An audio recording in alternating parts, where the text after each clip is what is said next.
coletivo.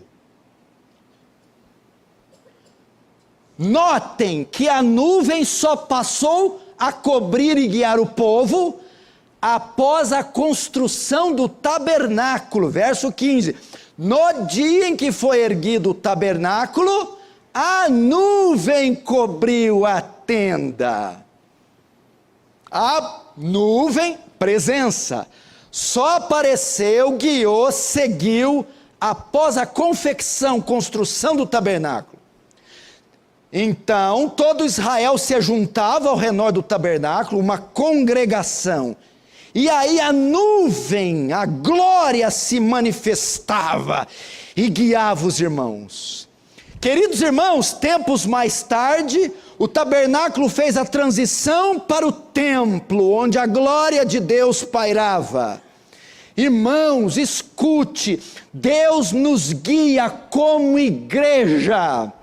É na igreja que Deus mostra o seu poder, é no culto público que Deus fala, dirige, coordena a sua igreja.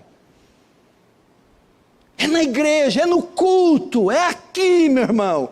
Hebreus 10, 25 diz: não deixemos de congregar-nos, como é costumes de alguns. Antes façamos admoestações, e tanto mais, quanto vedes que o dia se aproxima.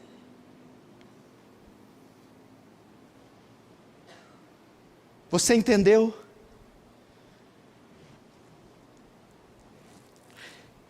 O autor está enfatizando, meu irmão, a importância da igreja local, a importância da comunidade dos remidos. Não existe fé fora da igreja. Não há como, meu irmão, você ter uma vida saudável apartado da igreja. É nesse ajuntamento solene, é na comunhão semanal com os santos, é viver na vida desse organismo vivo, que o membro tem saúde, é no culto público que ele ouve o sermão, ele é exortado, consolado, dirigido, doutrinado, guiado, e ele sai equipado, preparado, estruturado para enfrentar a vida lá fora, porque a nuvem simbolicamente paira sobre a igreja.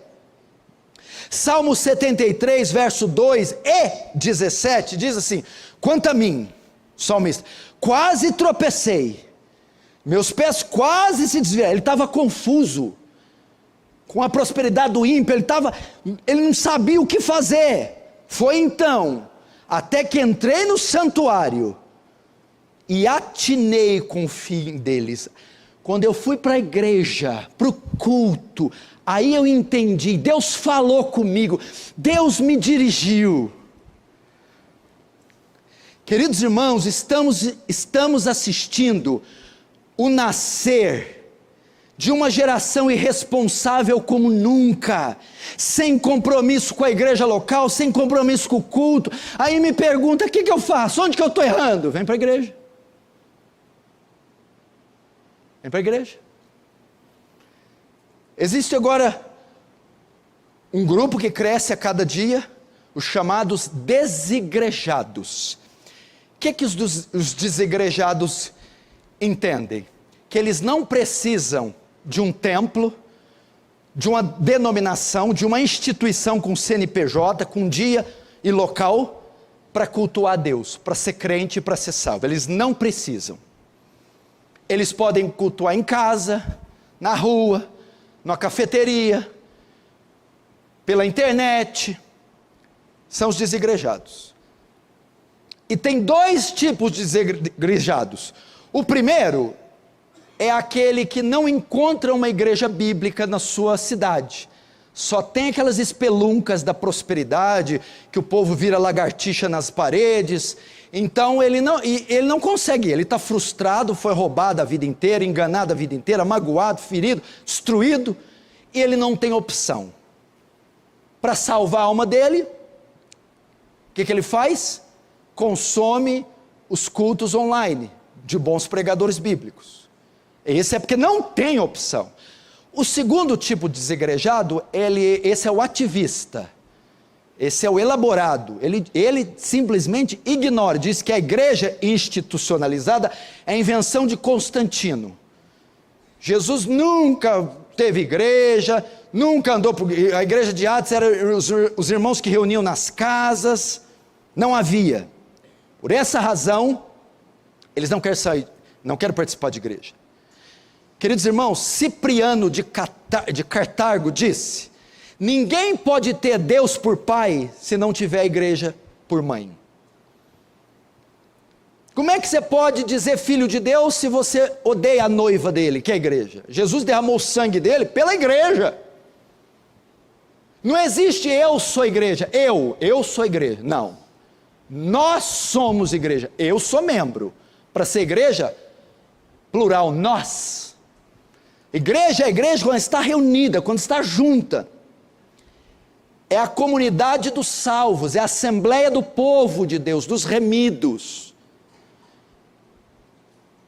Esse negócio de igreja local é tão importante. Por exemplo, Paul Washer, ele morava no estado de Alabama, nos Estados Unidos, numa igreja muito grande, mega igreja, mega church, e não estava saudável.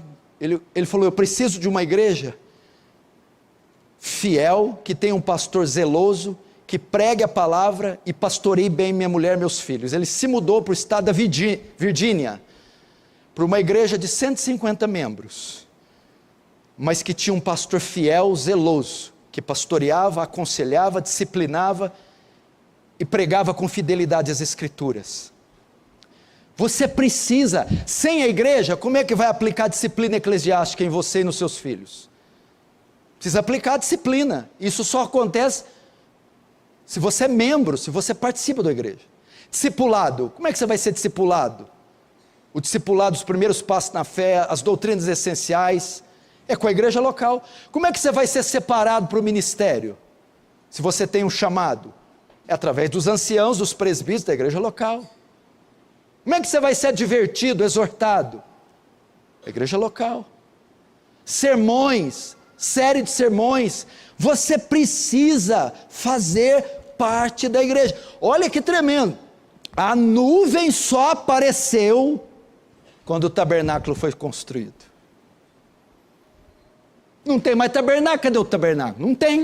Não tem mais templo de Salomão, quer dizer, tem um no Brás lá, não tem mais. Então onde que a nuvem paira hoje? Na igreja, no culto público. Ela está aqui, e Deus está falando conosco aqui na igreja, Deus está dirigindo. Aí tem outra coisa,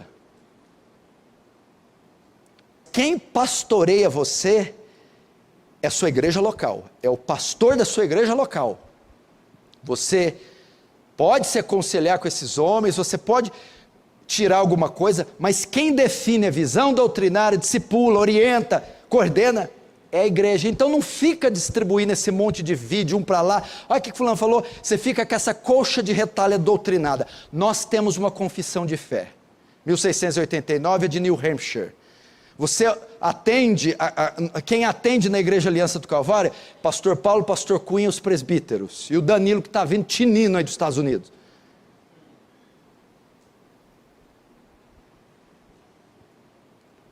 Que mais? Igreja local, estou falando da importância. Então, você que vem só de 15 em 15 dias, experimenta tomar banho só de 15 em 15 dias. Tem uns que já experimentam, né? Amém. Haja Rexona. Talvez até de céu, dá uma fungada forte que você pega alguma coisa. Tenta comer de 15 em 15 dias, beber água de 15 em 15 dias, mas na igreja pode. Que mais? Essa presença se manifesta no coletivo. Segundo, Deus usa a liderança para guiar os